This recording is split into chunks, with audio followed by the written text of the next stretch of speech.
I got some bad rug burn recently, and it's shifted my perspective a little bit. I think rug burn is probably one of the saddest injuries someone could get.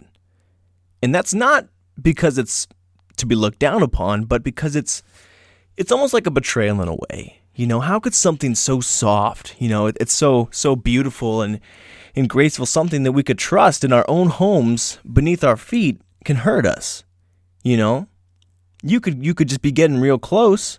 You could just get real up close and personal to the carpet. Maybe you're just studying the polyester blend and the knots in the carpet, and all of a sudden you could get lit up like Rudolph. Your nose is flared up, and I think that's a sad thing. And maybe that just goes to show that too much of a good thing is a bad thing. Let's go.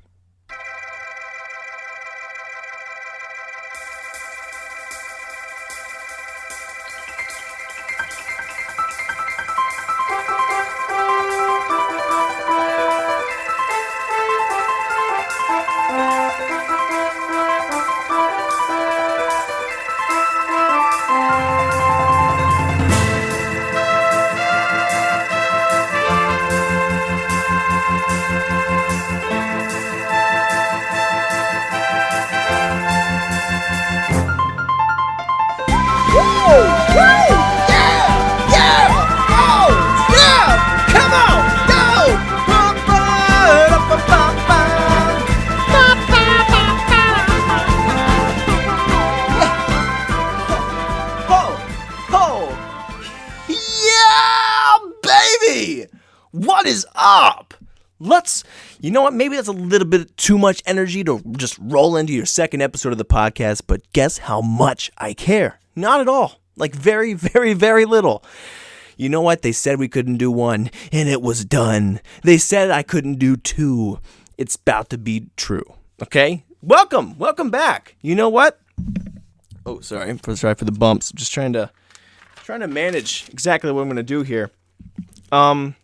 Hey, how are you guys doing? It's a freaking Wednesday. I know that Wednesdays probably get a bad rap, as all weekdays do, okay? They're just one big meh. They're just one big slow gray tunnel on your way to the glorious weekend. But not anymore, all right? We're learning to live. We're learning to enjoy the weekday. It will no longer be a meh. The weekend will not be the only thing that will get a woohoo, all right? The weekday shall be glorious. And we're going to find a way to make this sound effect even better. Turn that meh into a meh, Find yourself a little smile. Find yourself a little bit of pick-me-up, a little bit of rainbow, a little bit of bag of Skittles, Maybe listen to a podcast. Maybe egg your neighbor's house. Whatever finds you that fun. In moderation, of course. Like I said, not all good things need to be good all the time. There's a certain luxury in having a nice slap in the face with good things. Like I was talking about with carpet. As great as it is, sometimes after you get rug burn, it reminds you that sometimes you need to enjoy the wood flooring too, or some little bit of tile. Or maybe go outside. That's just what it is. So, Wednesday's the day. I'm really trying not to yell. You probably couldn't tell that because of how much I'm yelling into the microphone. But I'm definitely dialing back my excitement just a little bit because I can see that it's going to peak the microphone out a lot. And bear with me. There will be certain upgrades that come along with the show as we go on. Eventually, we'll be on camera. There'll be better equipment and blah, blah, blah. But for now, it's Wednesday. And I know I just did an episode a few days ago. It's a tight turnaround. But, it's hump day, all right? And what better to do an episode than to have the weekends sandwiching me with excitement and make this excitement. So in theory, if I can learn to manifest and properly harness my own ambitions of making the weekday the most glorious setting ever, I could potentially be sandwiched by, the past weekend of awesome and this coming future weekend of potential greatness, like just crushing this little bologna sandwich of specialness. Spectacular. That's the word I was looking for. Let's make the weekday spectacular. That's what we're going for. No more meow. Only woohoos. Only woohoos from now on. Jeez. I gotta tell you though, it really is difficult to not yell. So anyways, welcome back. Welcome back to Over the Fence. I know I'm not gonna make a sense a lot of time, but sometimes I might make a cent. Yeah. A lot of times my direction and my thought flow is much like a broken boomerang, just wind it up and just never comes back, and I get completely lost on whatever I was saying at first. And we let the good times roll, okay? We just keep on rolling. This is just one big hill, all right? Once you start rolling, there's no going back. Just roll. Let that boomerang fly. It doesn't need to come back. If that boomerang was meant to be broken in the first place, then, who needs it? So you're going to have to deal with that in the first place. Maybe I end up walking upon it later on in the future, Maybe you find it's like, kind of like a beautiful story, You throw that boomerang that you just got for Christmas, You begged and you pleaded since March for it, and you didn't get it on the beginning of the Christmas, but then your grandparents got it by surprise, and you get this boomerang, and you're so happy, and you throw it, and it just it's gone, and it's sad. But the beautiful part is, maybe I stumble upon it, maybe I remember what I was gonna say, or maybe not, and maybe I come from a rich family and they'll get me a new one, or maybe I just learn to to throw it only within eyesight from now on. But you live and you learn. What am I saying? I have no idea, but I'm gonna keep on going. We're gonna keep on going. So let me just. I need segways, not the vehicle, but the conversation mode of transportation. Between what I'm gonna try and talk about. But I guess I could just say what just happened. Oh yeah, okay. I guess I do have notes. All right, I didn't come completely unprepared. I just came insane. Breathe. Okay. So, last episode might have been a little bit more polished, all right? Maybe this one won't be. You got catfish, sucker, okay? I drew you in just long enough. Just enough to where you're like, okay, I'm a hook. I'm set. Maybe one episode wasn't enough to properly connect you on the bait that is this podcast, but you know what? I got a good feeling. You're hooked. But seriously, I'm just this is very new. I used to run a podcast with a friend of mine, and it was a lot of bouncing back and forth, at least when someone else could talk, you could go like this, and you could catch your breath. This is not me, because I talk so fast. I need to just relax, hone it in, dial it down just a notch, dial it back. That was me setting the dial just a little bit low. So I'm just going to try and rewind and say what I want to say. So, yeah, this is new. This is new for me, and I can ramble, and there's certain things I'm good at, like being insane, but to a certain extent, you kind of want to have it polished, like just a little bit, because I can't just constantly say stuff that's incoherent, or else no one will know what I'm saying. I like to make you think. I like to make you think you know what I'm saying, because you'll never truly be in the ballpark, but you might have a chance of being like out on the street outside of it, and you can hear, fly ball, and he's out, and first base, and terminology. You pick up on it. So, anyways, yeah, hey, okay, I'm off the walls. So, come what may. All right. Back to my original point, I think. See, this is me discovering the boomerang. No way! Mom and Dad, you'll never guess what I found. That's how I sounded when I was 8 years old. Mom and Dad, you'll never believe I found the boomerang that I just got. No way! No way, son. bring that thing back. So, yeah. All right, yes. There, I like picked it up. I found the boomerang and I threw it again. Yes, okay, I found it.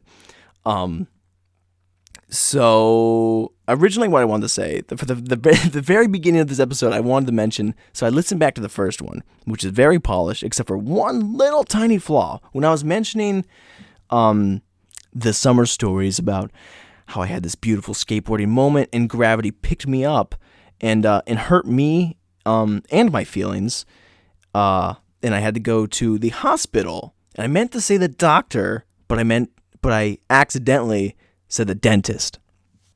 And there's nothing wrong with that, you know. It's not to say that the dentist isn't qualified for certain things, but I just want to let you know that I did get proper care. You know, I didn't like. You know, I like, oh, my wrist, gotta go brush my teeth. Someone give me.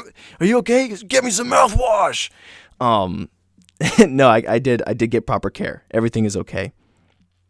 Nothing else that's going on with me is I've really been struggling with eating well, with eating healthy and, you know, just overall feeling great with my food choices. So recently I've been doing a little bit better. I'm about 45 minutes clean. I just had a box of Cheez-Its. And why that may not be ideal, I'm willing to celebrate my victories because this is my own battle that I have to fight. And it's hard. It's hard a little bit because my dad has recently got super into deep frying foods. You know, whether it be mozzarella sticks, onion rings, regular, you know, just wings, traditional, not a boneless because those are chicken nuggets, but, you know, doing wings, pickles, jalapeno poppers, anything you could probably think of, he's fried it. And it tastes amazing. He's doing a great job. The problem is that he's just really all about it. So we're just eating it a ton. It's just constantly consuming it.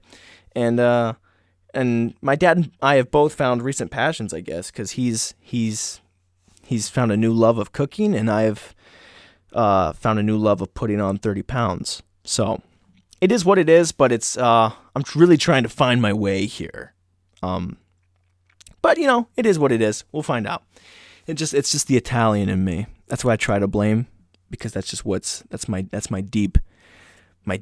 inside of me. Okay, I'm a freaking Italian, and I don't think an Italian has anything to do with jalapeno poppers. But if I can blame something on being Italian, then I sure will. You know, I have crazy hair that's all over the place that I've always been made fun of, because it's, you know, no matter how much I try to tame this wild stallion, it just refuses to be boxed up.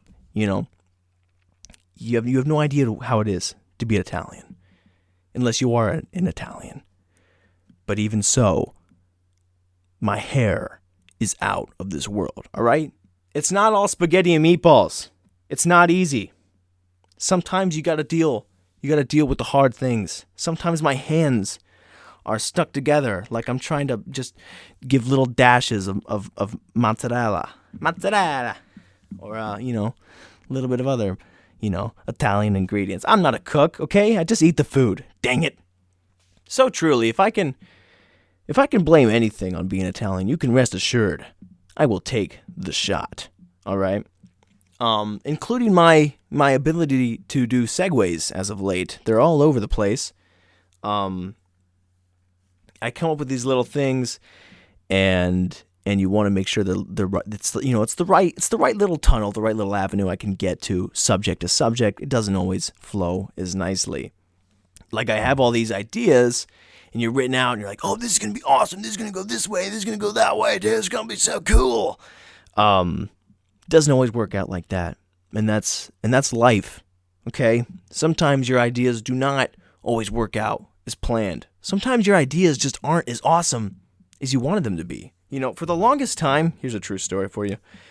For the longest time, from about age 9 to 12, I wanted cornrows so bad. Okay? Cornrows like Michael Vick had. I just thought they were the coolest looking thing ever. It's like, oh my gosh. Now, nobody knew this for a while, right? This was my idea, my great little plan that I was going to get cornrows and it was going to be awesome. And this is kind of a point that I was trying to make, that not always your ideas don't always plan out. And sometimes you realize they're not as great as you think they are, because I finally told my mom how bad I wanted them. And everything was fine. She's like, oh yeah, like that'd be cool. And she tried, and my hair was too short. But I remember sitting, we were in this room. It was a big like family gathering. And I still thought they were the coolest thing ever. Like, I can't wait till my hair grows out long enough and I'll be able to get these sweet cornrows. And she just brings it up, and she was like, Tristan's really trying to get cornrows. And I'll never forget the feeling of all my excitement for having that haircut completely wipe away from my body. And she didn't say anything wrong. She didn't say anything like, get a load of this chump, get a load of the little white Italian boy wanting to get, cornrows. It was just like, it's almost like I just visioned myself, and everyone was supportive, like, oh yeah, that would be something. And I'm like, and then I just lost every part of it for me. It's like everything just completely went away. And, it was a real wake-up call. Sometimes your mom needs to just address something to the whole family for you to realize that you don't want it. And maybe it was just everyone being supportive. I was like, oh, shoot, this would not be okay. Sometimes it's just that moment when your great ideas just instantly become colossal failures, right? Like just failing, just falling out right in front of you. So, much like my current ideas, and I have certain plans for the podcast that I think everything is going to go, I'm like, oh, I'm going to get into the podcast, and I'm just going to start saying things, and my segues are going to be so beautiful and crisp, like a number 9 on the toaster button. It's going to come out so beautiful. A lot of times it doesn't come out like that. A lot of times you start an episode super late at night, and you just start yelling and rambling certain things, and people just start shaking their heads, They're just like, what did he just say? And I think that's something I got to keep learning as I go about this, is that I can't have plans.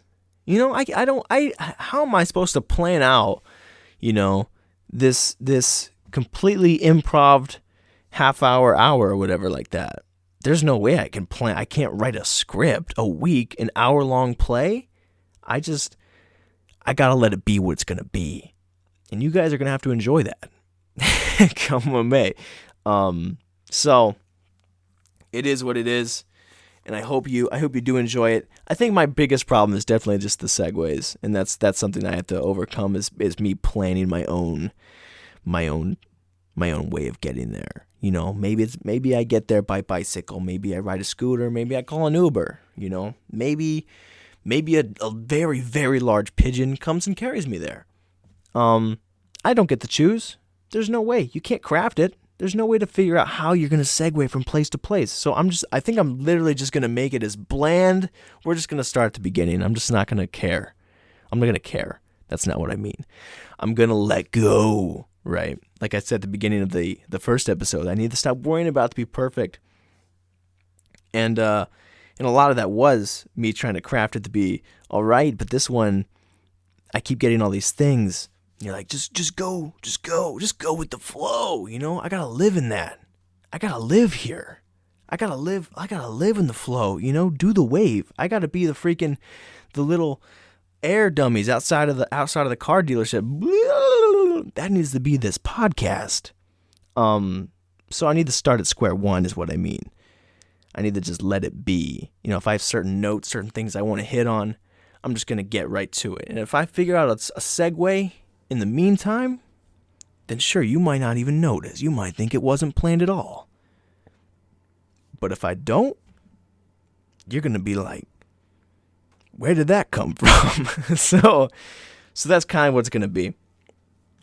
So speaking of random thoughts, see, this is one of those square one kind of segues we're looking at. And they just happen. They just happen in the middle of the night. I could just be laying there. Here's another thing about me. Normally I can sleep really good, But the problem is, if something pops into my mind, I have to look it up. I have to know more. I could just be laying there perfectly, like, exhausted, right? I don't know if this happens to anybody else, but I could just be laying there exhausted, completely ready to just pass out. And then my mind is like, bing, turns on a light, and it's like, what's the conversion from cups to grams of food? And I'm like, oh, who cares? And I go, and I'm trying to sleep. That's the sound. My mind's trying to, and it's like, bing, what's the conversion to cups to grams? I'm like, I don't care. Bing, what's the, dude! So then I bring out my phone.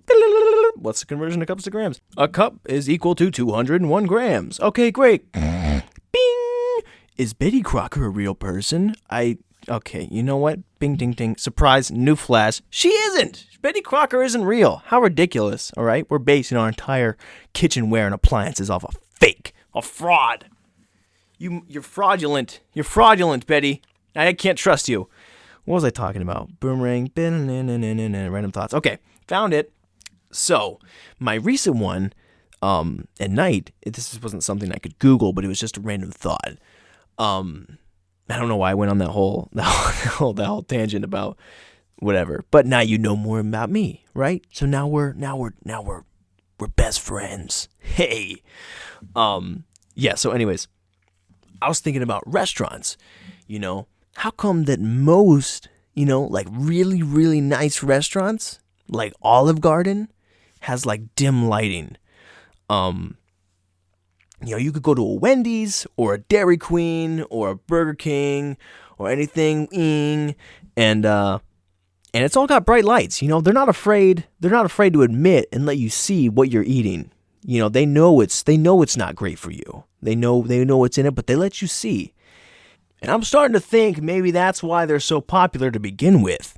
Maybe that's why they're rated so high, is because you can't even see what you're eating. That's all fancy restaurants are. They're just a freaking blind food taste test.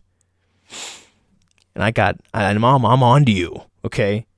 You think you guys are all so clever. You're dimming those lights down. That's the thing about fancy restaurants, all right? You have a lot of lights that are very dim, opposed to a freaking Arby's who's got like one giant light cranked up to 1,000,000.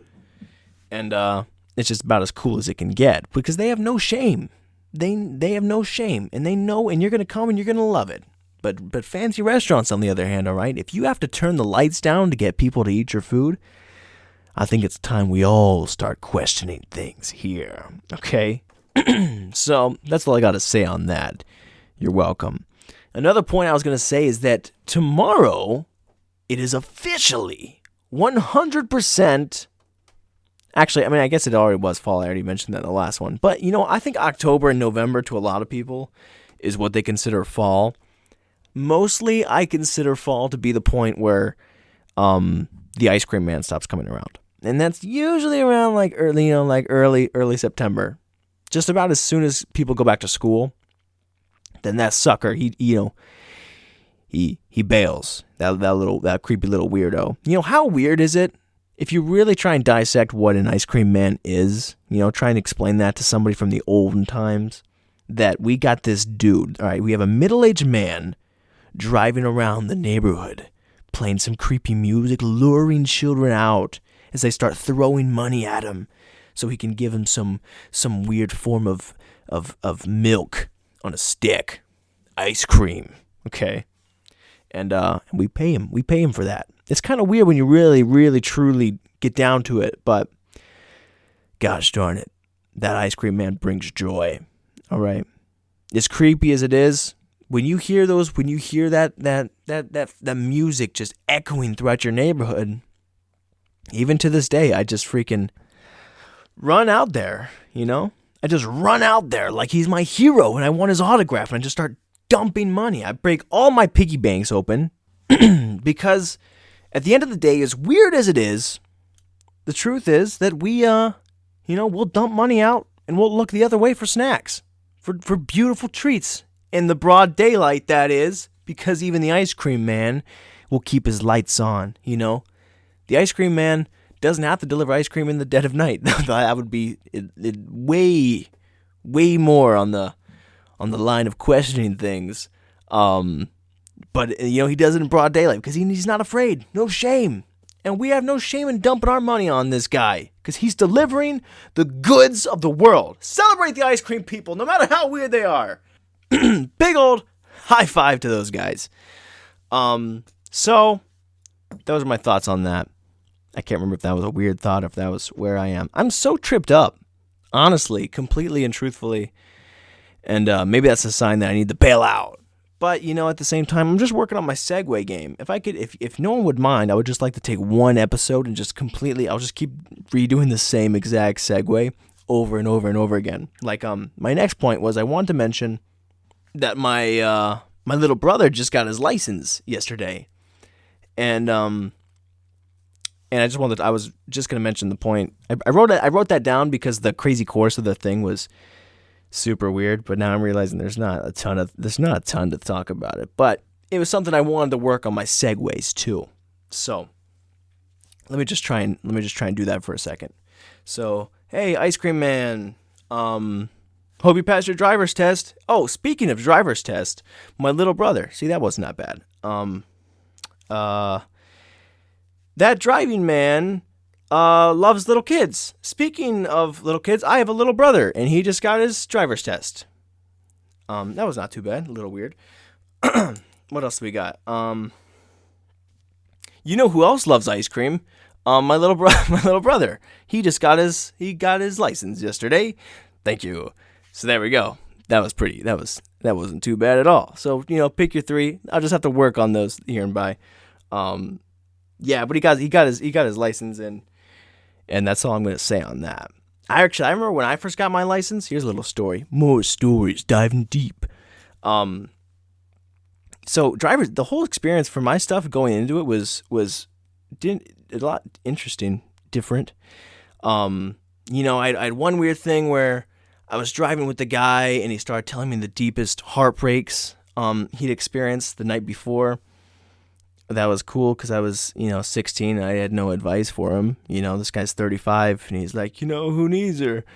And, I guess it's great because I went to go see a movie with another girl and that was fun. And I was like, dude, am I doing okay here? Because we're like, you haven't told me which direction to take. We've been driving for 45 minutes in the wrong direction. That happened another time. So I was going through the maneuverability for my stuff. And this guy just pulls out his lunchbox because he's like, so I didn't know how to go through it yet. And this was my first time. He's like, he's gonna just go through and left and just pull up and whatever.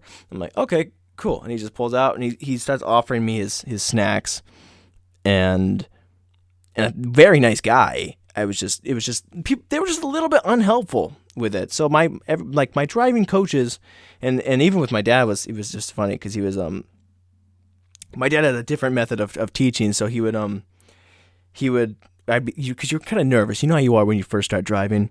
You're sitting there and you're like, oh, I don't know what to go. Like, I don't know how fast I'm going to be able to get out of this lane before the cars come or whatever. So he was like, all right, you're good, go. And I'd go, oh, I trust you. Boom. And I would punch it and I'd make it and whatever like that. And then he would like, now don't ever go if someone tells you to go. Okay. And it was like some sort of weird backwards test. I don't know. I don't know if that was his point or if it was just whatever, but it was, it was difficult because you're like, okay, you know what? Go. I did it. Yeah. Psych. You did wrong. I was like, how did I fail? And so it was always funny taking my pursuit to my license because there were tons of great things to come about and certain obstacles that kept presenting themselves, and you learn fast and you learn on the fly to never trust, to learn how to help people in their 30s with their relationship advice, to always accept friends who offer snacks in the middle of your maneuverability test, and all that great stuff. And I think my very first day, as soon as I got my temps, my mom took me out driving, and it was raining, it was pouring. Well, she didn't take me out in the rain; it just started raining. She didn't throw me. It wasn't like that kind of baptism by fire kind of situation. But yeah, so we went out, and I was going 35 into 35, and this bald guy starts. He's behind me, and he pulls up, and he rolls down his window. He's like, "You a-hole!" I'm like, I was like, "What? Why?" what just happened? You know, this is before you learn that people really hate it if you go the speed limit, so you kind of go a little bit over. But, I mean, I've never been that angry at somebody like, oh, you know, that's kind of unfortunate. We're going a little bit slower, but whatever. But this guy was just, he like pulled up and he got really close and he was just rolling his window and he was just yelling. He said some more stuff I can't remember, but, you know, that's probably why he's bald, is that he's so stressed out about, you know, people going the right limit. Road rage, there's something to be said. There's probably a correlation between hair loss and road rage. Let me tell you what.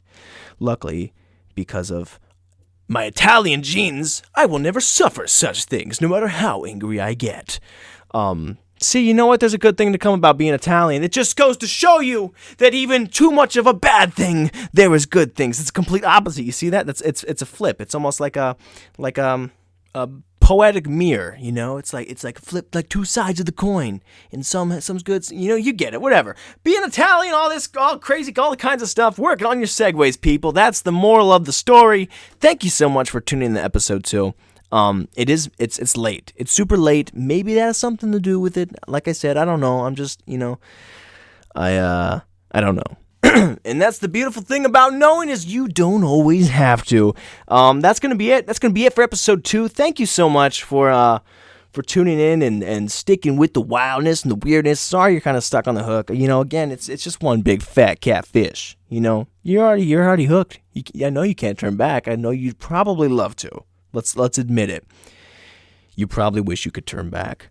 But you know what? Peace! Thanks so much for listening, everybody. I love you. I'm out. See you next Wednesday. Hump day.